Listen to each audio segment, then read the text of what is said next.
called ASR. I got the receptionist. I wanted to do a video in ASR, and the receptionist was like, "Hey, give me your name and your number. We'll put it down, and we'll have someone contact you." And the person who contacted me ended up being you. Yeah, and then I passed you on PD. And then Pete called me about the video and was like, "Hey, send me the track you want to do the video to." So I did, and he's like, "Yeah, we got to re-record that." So we did, and then I came back to him again and was like, "Hey, I want to record another song. Can I come into your place and do it?" And he's like, "Hey, I got the guy for you." And then that guy ended up being you. Yeah, and I came into PD's studio, right, to do it? Yeah. Was that before we dipped out of American Sound Recording Studios? I don't even remember. No, we never worked at ASR. But was I still at ASR then? I think you were on the way out. Because that must have been... I think that was when the stuff way out. Yeah. Instead of like you had. Yeah, that was like 12 years ago when I first worked with you. You didn't understand like my language per se, so I just said one more for safety. Yeah, because you were shouting one more time for safety. Because I didn't want to hurt your feelings, so and, like, I was no take, son. I was sitting there on the other end of the glass, and I was like, what the hell does that mean? I was like, I didn't know. You know, because like the way I was brought up before working with you was like you get one shot at doing the vocal, and like whatever you come up with is what you got. Well, the school we came from was like record label stuff. So you work with producers and you do multiple takes. Like you could do up to like 10 to 20 takes, and then you do comping. So you're compiling each phrase into one final phrase, and then sometimes you have to go in and beat that take. And sometimes when it comes to the end of the whole thing, the scratch track beats them all. You can put hours and hours, and you go back and listen to the first, like, hey, let's just do a rough track to get the instrumentation in and the music in, and that scratch track beats them all. You know, but in a lot of cases it doesn't too. You know, you got to get a good compiled take, and that's how it goes. And so working with you know, first time because helping PD out, you obviously I could tell you didn't understand professional recording studio lingo. So one more time for safety is when I started using that, and I think that's about the only time I really say it is like with Jeff. I may have adopted it a few times for some other artists. What about that time? What about all those times we started at 777, and I was reading off my iPhone? Yeah. So he started reading off his iPhone, and it not in all cases, but in Jeff's case, it sounds like you're reading from a phone or paper. Your best results to me, in my experience, and especially when producers I've worked with, some producers I work with, if you don't know your song, you don't know the lyrics by heart, and because you're focused, you're concentrating on reading a lyric, you're not going to get all your perfect emotion on the vocal and into the track itself. So that was kind of my way of looking at Jeff, because you can really tell he's reading his lines versus when he started memorizing it, which I was very surprised he started doing. It sounded better. He had better flow, better feel. You forced me to memorize them. You remember that? Yeah. Because you were like, don't come in unless you got to memorize. You pretty much forced me. Yeah. We actually had a conversation at the end of one of our sessions one time. I think it was 2015 or 16.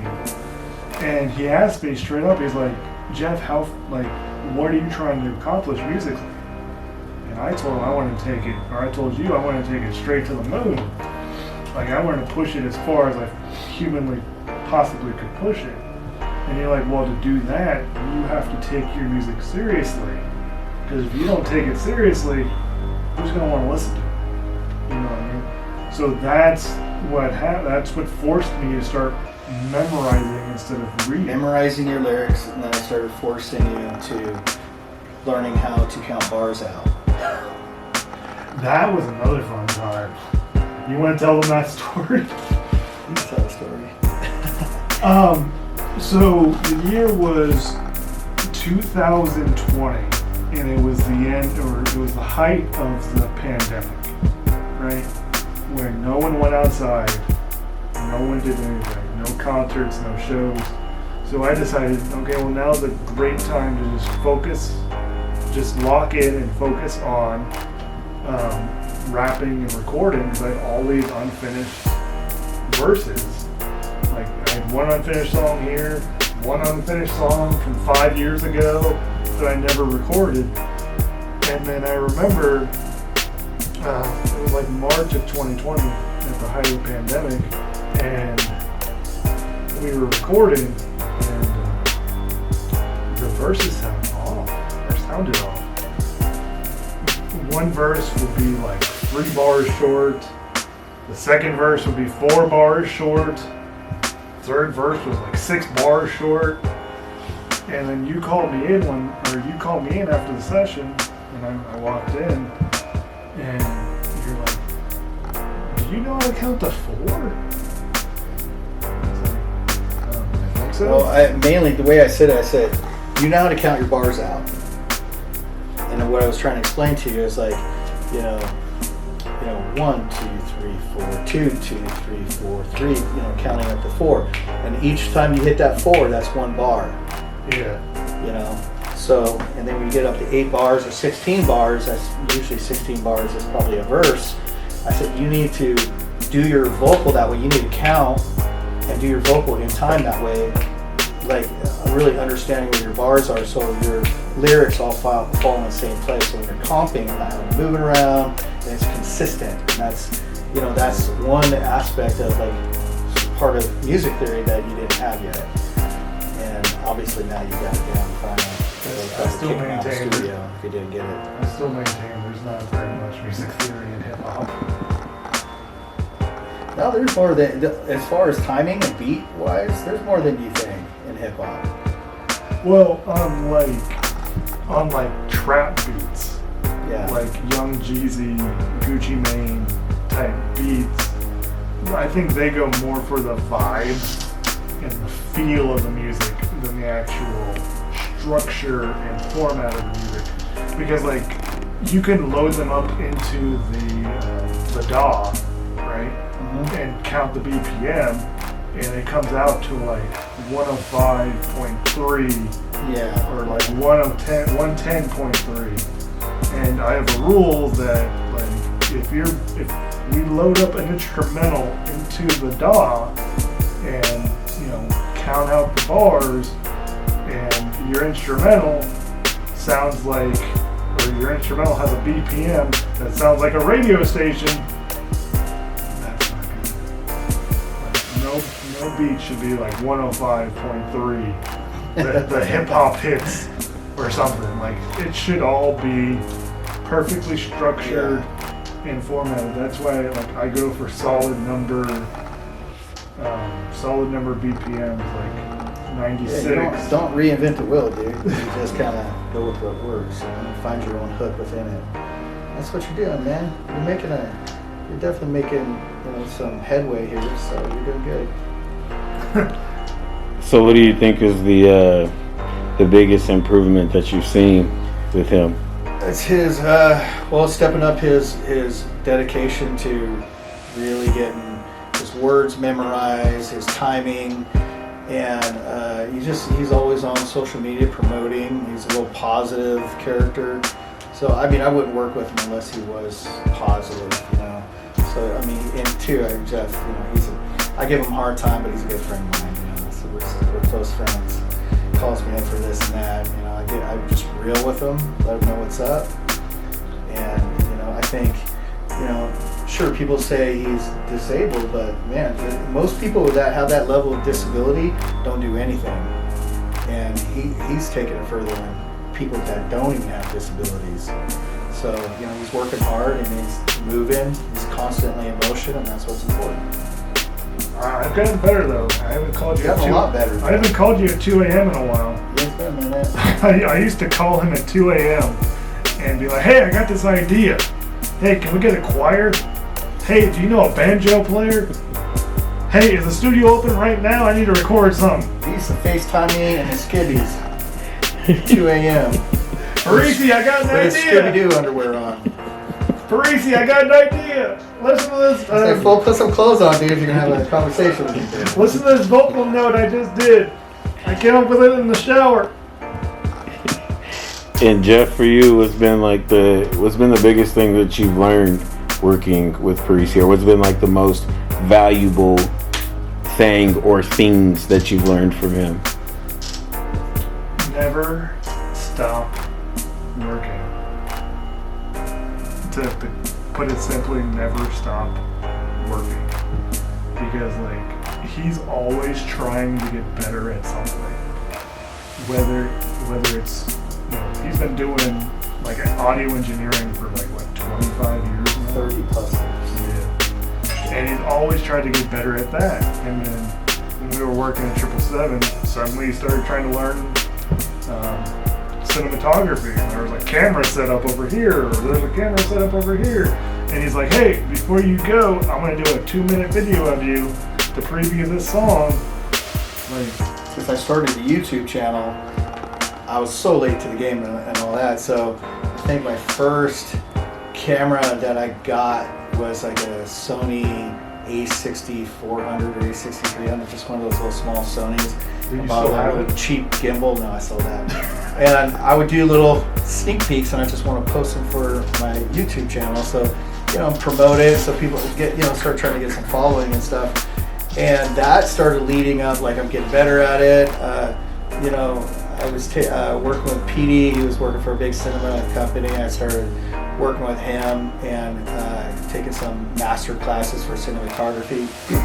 So I got a little obsessive in that. And also when it comes to audio, everybody wants music videos. People are very visual. Audio is one part of it, but people want to see a video. So then I started doing all these sneak peeks, and people ask me, hey man, how much for a music video? I was like, man, I never really thought about it, but let me ask Pete what they charge, and I'd split the difference because I didn't have all the experience. I started doing little videos here and there, and have a lot of fun. I love cinema. I mean, obviously, audio engineering and music production is my heart and soul, but video and cinematography is fun to do, and I definitely dabble in it. And I think Jeff really gave me probably one of my first like most serious experiences in doing a music video with him, because he let me kind of go with it all. You know, he's like, just do what you think is right, and he let me be the DP on it and director, and we put it together. We had a lot of fun doing it. Learned a lot from that experience. Do you remember the first video we did? It was Rise Up. That acoustic performance we did. That's right. It was like an in-house studio videos thing. Yeah, 777. Right at the height of the pandemic too. Which wasn't a good idea in hindsight, but we made it work. It's just like, that's what a lot of artists don't understand, is a lot of it is just trial and error. You know, like, you might do a video and it might not be like those major videos that like Drake does and Beyonce does, but you gotta learn. You gotta like enjoy the process of learning, and like, okay, so for this video I'll do a $500 budget. Next video, maybe $1,000. Video after that, $1,500, and just over time they get better. Yeah, especially when you get real serious and start understanding, obviously, color grading, and how to cut to music too. In music videos, like cutting to music. I'm myself a musician and a songwriter and music theorist. So when you edit that way, it really comes out within music video, because you can get these really slick kind of cuts to the music. But yeah, it's not something I want to advertise too much because I got enough going on. But with some of my clients, I'm down to throw those in there, here and there, and it's still a lot of fun. But eventually, this whole place is going to be a full production house. Video, live streaming, audio, publishing. Probably record label at some point. I'll probably be one of the first people to live stream too. Yeah. Could you imagine me in a live stream format, trying to figure it out in real time? like do a song in real time, like everyone can see you. Yeah. You down to do that? Oh hell yeah! I'd come up in a chicken suit and do it. Like I don't care. Like that's the thing about making music, and a lot of that's another thing a lot of artists don't understand here is that they want the instant gratification. Like okay, I come into the studio, write a song, he mixes it, pay him $100 or something, and it's supposed to take off. Like I'm gonna be the next best. I'm gonna be the next great Korn or Edema or whatever it is. Merle Haggard, fuck up. Yeah, and like they don't understand that it's a grind and you have to enjoy it. It is a grind, dude. It takes a lot of people. Sometimes it takes them decades. Yeah. So like, Decades to get through it. So like I make music to enjoy it. So like hell yeah, I'll come in and do a live stream in a chicken suit or like juggling chainsaws or something. Yeah, what people don't realize is like, you know, when I worked down south, like for record labels in the heavy music industry, I watched bands who, when they hit the radio, everybody thinks they're fresh and new, and they're just right. They just magically appeared, right? But a lot of those bands I knew, I played with them, and literally it took them 10 to 12 years to get to that point. All their best songs within the 10 to 12 year mark, they finally get enough recognition to put one really good album together of a decade's worth of material, and sometimes that's their only good album, because after that they don't cut another great album, you know, because it's 10, 12 years of all their best music, unless they're catching on what the country industry does, or the hip-hop industry, where they buy and find good songs from big old publishing groups, because those are funneled into, like, all the best songs are funneled down to like your 5 or 10 best hits. And that's what record labels, especially this day and age, you know, record labels won't even sign you unless you're already famous on social media, just about. So Jeff's on the right track. He's got a pretty decent following on like Instagram, Facebook. I'm not sure, or not Facebook, Instagram, YouTube. And I'm not sure your Facebook following, but are you Twitter? Doing Twitter too and all that? What are you doing? I tweeted TikTok. I tweeted in a booth right there. Well, while you were leveling stuff out, I was tweeting. While you were converting to Pro Tools 10, I was tweeting. But like, that's another thing. This isn't a knock on anybody in particular. It's just there's a lot of talent here. They're just not organized. Like if I go up to an artist and be like, hey, let me see your EPK. What's that? Like, they don't know what a press kit is. They don't know the first thing about submitting music to blogs and Spotify playlists. A lot of people just think, hey, if I write this song and I go to Jerry's and perform it, they'll find me. They'll find me. It'll be like the movies in the smoky bar. They'll be singing. And it may have worked out that way a long time ago. Yeah, but it's not 1992 anymore. No, but this day, like literally, it's like you have to have a serious presence on the social media. For a label doesn't care how good you are. Record labels be like, I don't care. What's your social media look like? And I've made Even to get features is like that right now. If you want to feature with the dope artist, they want to know what your Spotify following is. Yeah. Like you got a YouTube, Instagram. They want to look at all of that. And that's how they make their decision.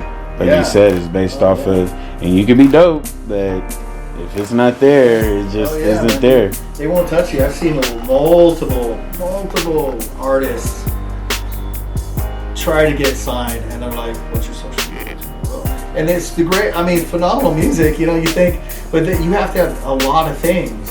You have to have some sort of image. You have to have some sort of gimmick. You have to have killer music. And it's like one of my artists, Joe Peters, which is starting to take off himself in Nashville. Artist development deal. I thought he wrote pretty good songs, but they won't touch his songs. They said, well, you got the look, you got the image, you got the drive. We need you to have the right songs, you know. And his social media is doing really good, so that's the only reason the artist development deal even happened, because he was promoting and worked hard to get that kind of, you know, media presence. And so they said, well, we're going to funnel down some of the best songs and we're going to start putting them on the radio and promoting you that way. And it's done him so good. I mean, he's getting killer plays on Spotify, and then he's posting like, hey, I got like 10,000 plays, 20,000 plays, and it's just growing from there. That kid's going to probably be the next big thing out of Bakersfield as far as country goes. A lot of it is just putting yourself out there and seeing what happens. Yeah. Like I'm not trying to brag or anything, but my Instagram has almost 650 posts on it, and a lot of them aren't like professionally done and edited photos. Like there's numerous photos on there where I just took my camera out of my pocket and just went bing and took a picture and posted it.